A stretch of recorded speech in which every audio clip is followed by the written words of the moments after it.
1, 2, 3, go! Yun! Angas! This time around, syempre, kukunin natin yung challenge na to, na no death challenge tayo, guys. Walang mamamatay chat. Select shapeshift form.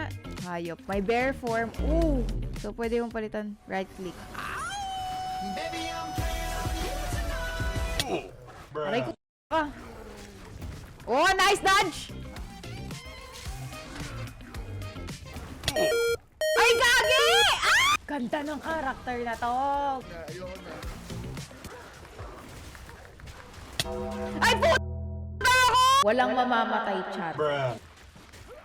Oo. Bobo mo naman, pre!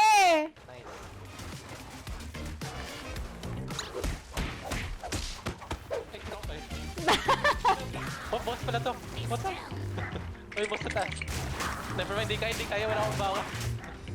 Atras! Ito, tabi mo muna yung dragon mo, te. Ito yung una, bear form. Yeah, bro. Okay, next natin ay ang werewolf. Last but not the least, ito lang, wyvern! Yun! Angas! Akala ko, mahirap gamitin, hindi pala. Ganda. Pwede kang gumawa ng kanya-kanyang combo. Parang panay na lang siya.